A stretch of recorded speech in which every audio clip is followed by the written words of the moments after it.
भंडारा गोंदिया जिला वासियों के लिए खुश खबर है। अब आपका मनपसंद channel BS crime India news अब आपके केबल नेटवर्क पर, जी हां, अपने केबल नेटवर्क के एशियन चैनल नंबर 50 पर उपलब्ध है। BS क्राइम इंडिया न्यूज पर खेल, राजनीतिक, क्राइम, साहित्य व अन्य खबरें प्रकाशित की जाती है। हमारे साथ जुड़ने के लिए तथा हमारे चैनल में खबरें, विज्ञापन आदि के लिए संपर्क करें 8669151757 पर।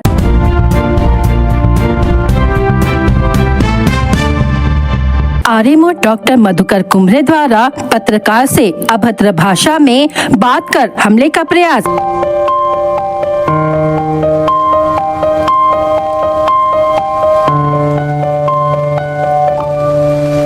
घटना के विरोध में पत्रकारों ने एकजुट होकर जिलाधिकारी और पुलिस अधीक्षक को सौंपा ज्ञापन।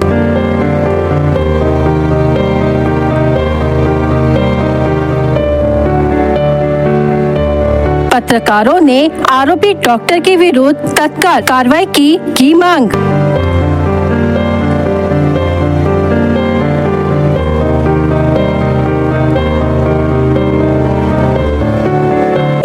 दिसंबर 2024 को सौंपी गई रिपोर्ट पर महज 1 जनवरी 2025 को जारी कर दी गई अनुमति।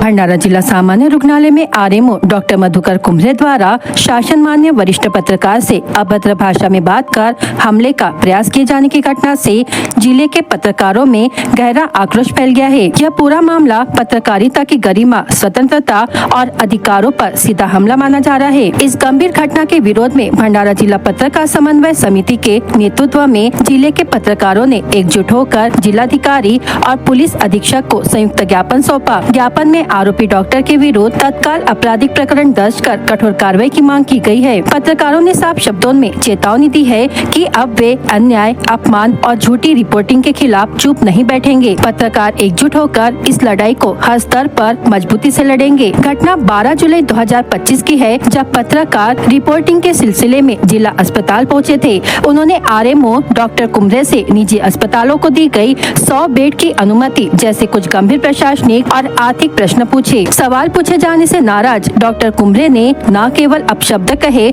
बल्कि पत्रकार पर हमला करने का प्रयास भी किया। मौके पर उपस्थित अन्य डॉक्टरों और स्टाफ ने स्थिति की गंभीरता को देखते हुए तुरंत हस्तक्षेप किया और पत्रकार को एक सुरक्षित कक्ष में ले जाकर दरवाजा बंद किया। बावजूद इसके डॉक्टर कुम्भरे बार बार उस कक्ष तक पहुंचने की कोशिश करते रहे। पत्रकारों द्वारा सौंपे गए ज्ञापन में यह भी सवाल उठाया गया कि डॉक्टर कुम्भरे जैसे वर्ग 2 अधिकारी को आरएमओ जैसे वर्ग 1 पद का अतिरिक्त प्रभार किस नियम के तहत दिया गया, जबकि अस्पताल में पहले से 11 वर्ग 1 अधिकारी मौजूद है। इसके साथ ही नाकाडे और लांजेवार जैसे निजी अस्पतालों को बिना फायर एनओसी, पॉल्यूशन सर्टिफिकेट और ऑक्यूपेंसी प्रमाण पत्र के 100 बेड की अनुमति कैसे दे दी गई, यह भी एक बड़ा सवाल बना हुआ है। इतना ही नहीं, जिस रिपोर्ट पर यह अनुमति दी गई वह 31 दिसंबर 2024 को सौंपी गई थी और मात्र एक दिन बाद 1 जनवरी 2025 को अनुमोदन जारी कर दिया गया। इतनी तेजी से फैसला क्यों और कैसे लिया गया, यह भी संदेह के घेरे में है। पत्रकारों ने 3 मुख्य मांगे रखी है, जिसमें आरोपी डॉक्टर के खिलाफ पत्रकार संरक्षण कानून के तहत आपराधिक प्रकरण दर्ज किया जाए। इस पूरी घटना की निष्पक्ष और विस्तृत जांच हो। पत्रकारों की सुरक्षा के लिए प्रभावी नीति को तुरंत लागू किया जाए। भंडारा जिले के पत्रकारों ने स्पष्ट किया है कि अब वे चुप नहीं रहेंगे। पत्रकारिता की गरिमा, स्वतंत्रता और सच्चाई के लिए संघर्ष जारी रहेगा। उनका कहना है, हम ना तो किसी दबाव में झुकेंगे और ना ही झूठ के सामने घुटने टेकेंगे। सच बोलना हमारा हक है और इसके लिए हम अंत तक लड़ेंगे। आज हम लोग जिलाधिकारी भंडारा को मिले।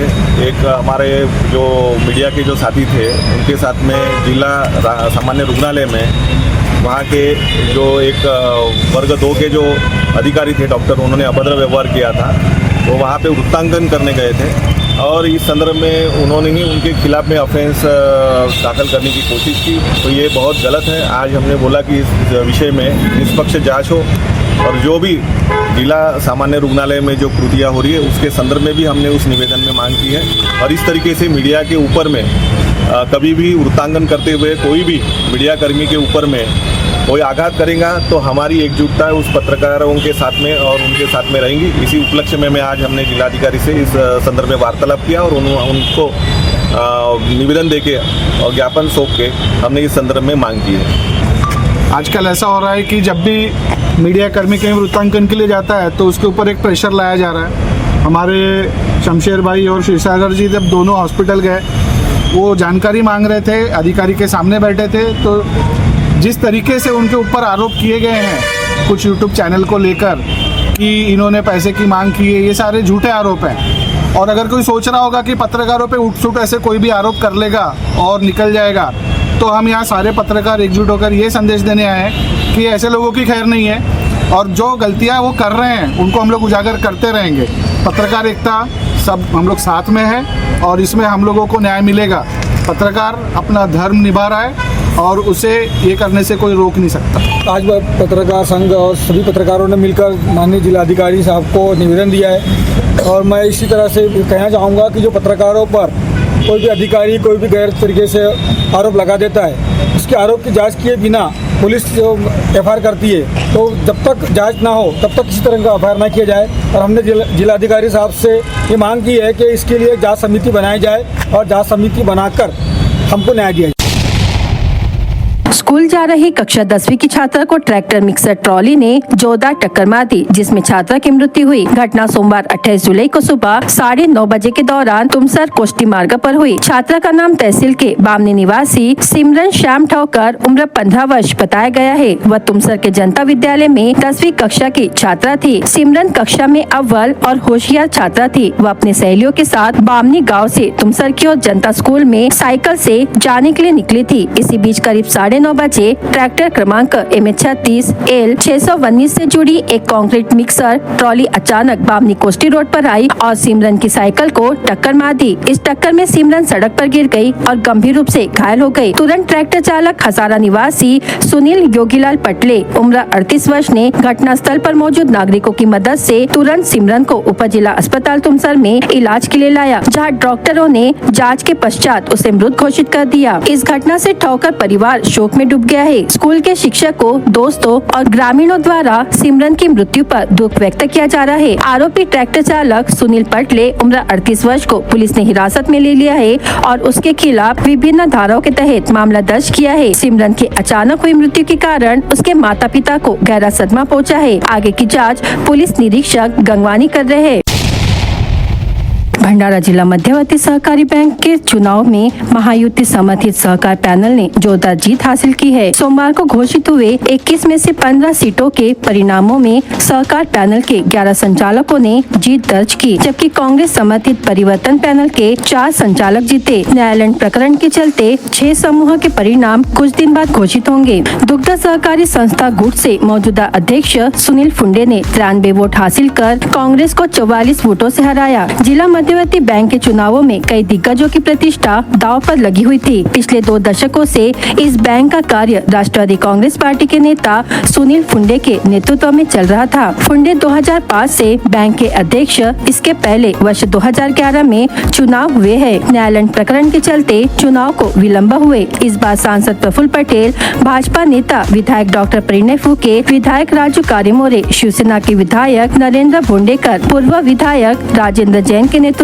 में सहकार पैनल ने चुनाव लड़ा। सोमवार को घोषित 15 में से 11 पर सहकार पैनल ने जीत दर्ज की। इसी के साथ फिर से एक बार वर्तमान अध्यक्ष सुनील फुंडे बैंक का नेतृत्व करेंगे। कांग्रेस के पूर्व प्रदेश अध्यक्ष नाना पटोले के नेतृत्व में परिवर्तन पैनल चुनाव मैदान में थी। परिवर्तन पैनल के दुग्ध सहकारी संस्था गुट को हार का सामना करना पड़ा। इसी तरह से मजदूर संघ गुट से मौजूदा अध्यक्ष परिवर्तन पैनल के भरत खंडेत को सहकार पैनल के कैलाश नशीने ने 61 वोट लेकर 16 वोटों से हरा दिया। खंडेत को 45 वोट मिले हैं। इस जीत के बाद सहकार पैनल के संचालकों और समर्थकों ने मिलकर जमकर गुलाल उड़ाया। गोंदिया जिले के मोक्षधाम परिसर में श्रावण सोमवार के पावन अवसर पर एक अलौकिक दृश्य देखने को मिला, जब किन्नर समुदाय ने भगवान शंकर की पिंडी पर अभिषेक कर रात में भव्य महाआरती का आयोजन किया। इस विशेष आयोजन में हजारों श्रद्धालुओं ने सहभाग लिया, जिनमें महिलाओं की उपस्थिति विशेष रूप से उल्लेखनीय रही। पूरे मोक्षधाम परिसर में मानो एक धार्मिक मेला सा लग गया था। एक और शिव तांडव की ध्वनि श्रद्धालुओं को आकर्षित कर रही थी, तो दूसरी ओर किन्नरों द्वारा की जा रही शिव आराधना भाविकों को भाव विभोर कर रही थी। किन्नरों के हाथों शंकर भगवान की पूजा होते देख जनमानस में गहरी श्रद्धा उत्पन्न हो रही थी। पिछले 4 वर्षों से महाकाल सेवा समिति एवं मोक्षधाम समिति के संयुक्त प्रयासों से यह परंपरा जारी है, जिसमें गोंदिया जिले के किन्नरों के माध्यम से भगवान शंकर की विधि पूर्वक पूजा की जाती है। इस विशेष आयोजन में किन्नर समाज की ओर से भगवान से राज्य और समाज की सुख समृद्धि की प्रार्थना की जाती है। तीसरे श्रावण सोमवार की खास बात यह थी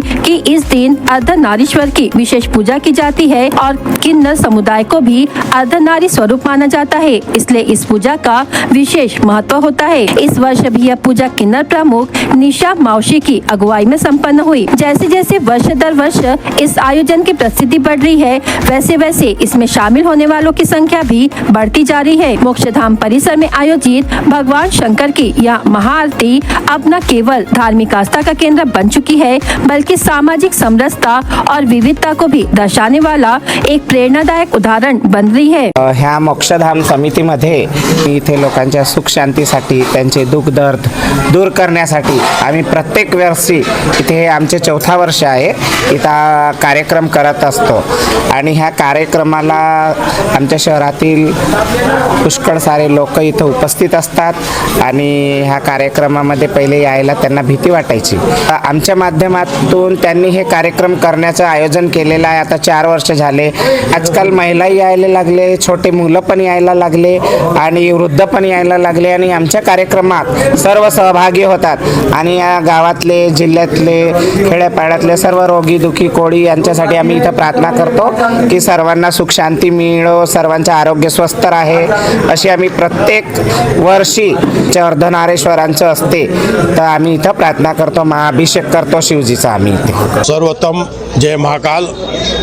आज दरवर्षीप्रमाणे हा 4था वर्ष आहे की आमचे सर्व गोंदिया सकल हिंदू समाज आणि जे भगवान शंकरला मानणारे जे लोक आहेत आणि जे आमच्या समाजावर ज्या लोकांनी काही मान्यता देत नाही असे जे आमचे किन्नर निशा मौसे आहे, जे दर 4 वर्षापासून आमच्या या मोक्षधाममध्ये भगवान शंकरची महाकालची अभिषेक करून त्याच्या सर्व जी टीम आहे आणि जी आमचे गावची आई भगिनी, युवा वर्ग आणि जे आमचे हिंदू समाजाचे लोक आहे, सर्व मिळून महाकाल महाराजचे श्रावण जे पर्व आहे, हा पर्वची जे महाकालची आरती आहे आमच्या मोक्षधाममध्ये दरवर्षीप्रमाणे आज 4था वर्ष आहे की सर्व जाती धर्माचे लोक आणि आमचे जे किन्नर समाजाचे जो लोक आहे आणि निशा मौसे यांचे जे सोबत राहणारे सर्व लोक आहे, भगवान शंकरची महाकालची सर्व श्रावण महिन्याच्या त्वारवर आरती करत आहे। हा आपण पाहिलं असतं हे सर्व जे आई भगिनी जे आहे सर्व पुरुष आणि जे आमचे किन्नर समाजाचे लोक आहे याच्या सोबत आम्ही महाकाल भगवानची आरती अभिषेक करत आहे आणि सर्व शंकर भगवान आणि महाकाल महाराजा चरणाने आम्ही नमन करतो की आमचे सर्व जे काय दुर्लक्ष असतील, जे आमचे काही कष्ट असतील, जे काय आमच्या देशावर, आमच्या राज्यावर, आमच्या गाव नगरीवर आणि जे आमचे परिवारवर जे काय दुःख कष्ट जे काही असतील ते पूर्ण आपण त्याला दूर करण्यात यावं आणि आमचे सर्व गाव आणि आमचे सर्व देश, आमचे सर्व राज्य ते म्हणजे एक सामाजिकता आणि एक धर्म जे प्रवृत्ती आहे, जे आमच्या सांस्कृतिक धर्म गाव देश आहे त्याला एक निष्ठा ठेवा आणि आमच्या चांगल्या प्रमाणात देशाच्या कोणते संकट नाही येऊ याची आम्ही प्रार्थना करतो। आम्ही भगवान शंकर सर्वचे संकट दूर करणार आणि जे आमचे किन्नर मौसी, निशा मौसी आहे, जे परिवार आहे त्यांच्या आम्हाला सगळ्याला सर्व जिथे आई भगिनी जे आमच्या युवा वर्ग, हिंदू समाजात जुळलेले सर्व लोक यांचे आशीर्वाद घेतात आणि त्याच्या आशीर्वादाने जे आमच्या नाही हे प्रकृतीचे नियम आहे.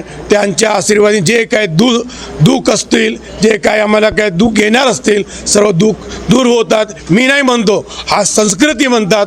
आणि आम्ही सर्व त्यांचे चरण महाकाल महाराजाच्या चरणांना नतमस्तक प्रणाम करतो. आणि निशा मावशी यांच्या त्याच्यासोबत जे आलेले सर्व परिवारचे लोक आहे त्याला आम्ही सर्व मिळून नतमस्तक प्रणाम करतो. लोग मरते हैं यहाँ आने के लिए, तो यही एक ऐसा स्थान है जहाँ शहर में रहने वाला कोई भी क्षेत्र का हो, कोई भी अपने जाति का हो, यहीं पर आता है.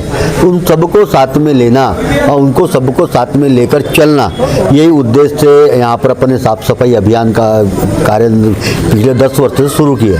फिर उसके बाद बात आई कि भाई ये जगह जहाँ लोग डरते हैं आने के लिए, लोग कस्में खाते हैं, शर्तें लगाते थे, ऐसी जगह पर लोग आना पसंद नहीं करते थे. तो भाई माताएं बच्चे कैसे आए, इसलिए महाकाल जो महिला सेवा समिति है, उसके जो हमारे भाई थे कल्लू जी यादव, पंकज जी यादव, इनसे हमारी बात हुई कि भाई इसका चिंता सबके साथ सोचते हैं हम लोग. तो ऐसी बात हुई, निशा मौसी का जिक्र आया और निशा मौसी से बात करके उन्होंने तय किया कि भाई हर सावन के तीसरे सोमवार को हम लोग कहीं नहीं जाएंगे, इस मोक्षधाम परिसर में हम अपने हाथों से हवन पूजन पाठ करेंगे और एक आरती करेंगे. तो हमने सोचा कि भाई हम तो सावन में सब जगह पूजा करने नागरा उगरा जाते हैं, लेकिन ये इनके द्वारा पूजा समाज को नहीं देखने मिलती, इसलिए हमने इसका प्रचार प्रसार किए. और आज आप देख रहे हो अपने आंखों से कि कैसा समाज उमड़ पड़ रहा है इनकी आरती को देखने के लिए, क्योंकि ये जगह वो पवित्र जगह है जहाँ पर समाज आकर अपना समय दे रहा है. और इसीलिए जात पात ऊंच नीच छुआछूत ये सब खत्म करके हम सब हिंदू है, ये भाव लेकर ये कार्यक्रम करते हैं. गोंदिया जिले में आदिवासी समाज के कुल दैवत मां काली, कंकाली, पारी, कुपार लिंगों के पवित्र देवस्थान मौजूद है. इसके बावजूद आज तक इस जिले को आदिवासी जिला घोषित नहीं किया गया है और न ही यहाँ पैसा कानून लागू किया गया है. यह गोंदिया जिले का दुर्भाग्य है, ऐसी भावना अनुसूचित जमाती कल्याण समिति के सदस्य तथा विधायक राजू तोड़साम ने अपने गोंदिया दौरे के दौरान व्यक्त की. राजू तोड़साम ने कहा कि गोंदिया जिले का नाम वास्तव में गोंडिया होना चाहिए, क्योंकि यहाँ ऐतिहासिक रूप से गोंड राजाओं का शासन रहा है. जिले के 8 तालुका में बड़ी संख्या में आदिवासी समाज के लोग बसे हुए हैं. इसके बावजूद आज तक ना तो इस जिले को आदिवासी जिला घोषित किया गया है और न ही यहाँ पैसा कानून को लागू किया गया है, जो कि आदिवासी समाज के अधिकारों की रक्षा के लिए बेहद जरूरी है. उन्होंने कहा अनुसूचित जमाती कल्याण समिति द्वारा गोंदिया जिले के दौरे के दौरान इस मुद्दे को मीडिया के माध्यम से प्रमुखता से उठाया गया है. दौरे के पश्चात वे यह मामला मुख्यमंत्री के समक्ष मजबूती से रखेंगे और गोंदिया जिले को आदिवासी जिला का दर्जा दिलाने का हर संभव प्रयास करेंगे. साथ ही पैसा कानून भी जिले में शीघ्र लागू हो यह सुनिश्चित करने की दिशा में गंभीर कदम उठाए जाएंगे, ऐसा भरोसा विधायक राजू तोड़साम ने जताया. अगदी बरोबर आहे, कारण की गोंदिया जिल्हा हा गोंदिया नसून गोंडिया आहे. आणि तुम्ही जर मराठी कोश जर बघितला शब्दकोश, तर मराठी शब्दकोशाचं मी वाचन केलेलं आहे. गोंदिया हा गोंदिया नसून हा गोंडिया आहे. गोंड जमात ह्या ठिकाणी मोठ्या प्रमाणावर वास्तव्यात आहे या जिल्ह्यामध्ये आणि भोवताल सभोवताल, म्हणून हा जिल्हा हा गोंड समुदायाचा, अर्थातच गोंड जात ह्या ठिकाणी राहत होती. त्यात शब्दप्रयोग करून थोडंसं चेंज केला. ॲक्च्युली गोंदिया हा म्हणताच येत नाही, तो गोंडिया आहे. तुम्ही जुने पुस्तक बघून घ्या, जुन्या पुस्तकामध्ये गोंदियाचा उल्लेख हा गोंडिया आहे. आणि म्हणून माझ्या माहितीप्रमाणे तुमच्या प्रसार माध्यमाच्या माध्यमातून तुम्ही महाराष्ट्राला कळू द्या की गोंदिया नसून हा गोंडिया आहे. गोंडियाचं वास्तव्य असल्यामुळे गोंड समाजाचं वास्तव्य असल्यामुळे हे ठिकाण आहे. एक दुसरी गोष्ट, गोंदिया जिल्ह्याला आदिवासीचा दर्जा का नाही, आता जो प्रश्न या ठिकाणी आमचा झालेला आहे. कारण की मोठ्या प्रमाणावर आदिवासी बहुल भाग आहे. हा कचारगड हे आमचं आदरस्थान आहे, देवस्थान आहे. त्या ठिकाणी 16 राज्यातून ह्या ठिकाणी मोठ्या प्रमाणात आमचा समुदाय ह्या ठिकाणी येतो. आणि पेसामध्ये पण नाही माहिती घेतली तर चुकीच्या पद्धतीने ह्या ठिकाणी नोंद झालेली आहे. ती नोंद दुरुस्त करणं ही काळाची गरज आहे. कारण क्षेत्रानुसार माहिती आहे का, आदिवासी ज्या क्षेत्रात राहतो ते क्षेत्र हे पेसा घोषित केलं जातो. आणि दुर्भाग्यानं कचारगड हे संपूर्ण आशिया खंडामधलं एक आदरस्थान आमचं. आशिया खंडातलं बरं, भारतातलंच नाही, भारतातले तर आदिवासी त्या ठिकाणी येतातच. आणि कचारगड हे पेसामध्ये नाही, आदिवासीमध्ये नाही आणि आदिवासी दर्जाही नाही. आणि म्हणून तुमच्या माध्यमातून महाराष्ट्राच्या कानाकोपऱ्यामध्ये हा जो भाग आहे हा आदिवासीचा आहे, खास करून गोंडियन समाजाचा आहे, कोयावंशी आहे. कचारगड हे आमचे देवस्थान आहे, आदरस्थान आहे. आणि पारिकुपारला हे आमचे धर्मगुरू आहेत आणि एवढं मोठं स्थान असतानाही या जिल्ह्याला आदिवासीचा दर्जा नाही, तो आदिवासीचा दर्जा मिळावा अशा प्रकारचे आम्ही शासन स्तरावर प्रयत्न करू. भंडारा जिले के शाहपुर क्षेत्र में राष्ट्रीय महामार्ग 53 पर नशीले पदार्थ की तस्करी का एक बड़ा मामला सामने आया है. स्थानीय अपराध शाखा और जवाहरनगर पुलिस की संयुक्त कार्रवाई में पुलिस ने 307 किलो अफू टर्फल जब्त कर 2 आरोपियों को गिरफ्तार किया है. यह नशीला पदार्थ राजस्थान से नागपुर होते हुए भंडारा लाया जा रहा था. गिरफ्तार किए गए आरोपी की पहचान फलोदी निवासी दिलीप गंगाराम बिश्नोई उम्र 24 वर्ष और जयप्रकाश सहीराम बिश्नोई उम्र 25 वर्ष के रूप में हुई है. आरोपियों ने जिस गाड़ी का उपयोग किया वह छत्रपति संभाजी नगर से चोरी की गई थी. गाड़ी का असली नंबर MH20 FY 9410 था, जिस पर नकली RJ 45 CJ 6205 नंबर प्लेट लगाई गई थी. इसी वाहन में 16 बोरियों में भरकर कुल 307 किलो अफू टर्फल परिवहन किया जा रहा था. जब्त किए गए नशीले पदार्थ की बाजार कीमत लगभग 85 लाख रुपए आकी गई है. इस कार्रवाई को पुलिस अधीक्षक नूरुल हसन के मार्गदर्शन में अंजाम दिया गया. जांच दल में पुलिस निरीक्षक नितिन चिंचोलकर, थानेदार भीमाजी पाटिल और PSI पुरुषोत्तम राठौड़, नायब तहसीलदार महादेव दराडे प्रमुख रूप से शामिल थे. पुलिस ने दोनों आरोपियों के खिलाफ NDPS अधिनियम के तहत मामला दर्ज किया है. फिलहाल आगे की पूछताछ जारी है और पुलिस इस तस्करी रैकेट के पीछे के पूरे नेटवर्क की गहराई से जांच कर रही है. यह भंडारा पुलिस की अब तक की सबसे बड़ी मादक पदार्थ विरोधी कार्रवाई मानी जा रही है. भंडारा पोलीस मी जागर नशामुक्ती अभियानांतर्गत आमची टीम ॲक्टिव्ह होती. औरंगाबादवरून एक सूचना मिळाली की असे एक गाडी भंडाऱ्यामध्ये येते. त्यावर आमचे जवाहरनगर पोलीस स्टेशनचे इन्चार्ज आणि NCBची टीम त्या गाडीला झिरो इन केला आणि या ठिकाणी गाडी सापडली. गाडीमध्ये 307 kg डोडा जे NDPS प्रतिबंधित पदार्थ आहे ते मिळालेला आहे. सोबत एक सफारी गाडी, 4 मोबाईल असा सुमारास 85 लाखाचा मुद्देमाल मिळाला आहे. याच्यामध्ये 2 आरोपी जे राजस्थानचे आहेत ते आता सापडले आहेत. त्यांना अटक करण्याच्या प्रोसिजर आता चालू आहे. पुढची कारवाई आम्ही करू आणि जे काही फॉरवर्ड आणि बॅकवर्ड लिंकेज आहे त्याच्यावर आम्ही काम करू. भंडारा जिले में जागर नशा मुक्ति अभियान के अंतर्गत अवैध मादक पदार्थों की बिक्री पर लगातार कार्रवाई की जा रही है. इसी कड़ी में 28 जुलाई 2025 को साकोली पुलिस स्टेशन अंतर्गत NDPS पथक ने एक बड़ी कार्रवाई करते हुए एक आरोपी को गांजा बेचते हुए रंगे हाथ पकड़ा. प्राप्त जानकारी के आधार पर NDPS पथक को सूचना मिली थी कि साकोली निवासी आशीष गजभिये अपने ही घर में गांजा बेच रहा है. सूचना की पुष्टि के बाद डॉग स्क्वाड के साथ उनके घर पर छापा मारा गया. तलाशी के दौरान उनके घर से 983.4 ग्राम गांजा बरामद हुआ, जिसकी कीमत 12,405 रुपए आकी गई. इस प्रकरण में आरोपी के खिलाफ साकोली पुलिस थाने में विभिन्न धाराओं के तहत मामला दर्ज किया गया है.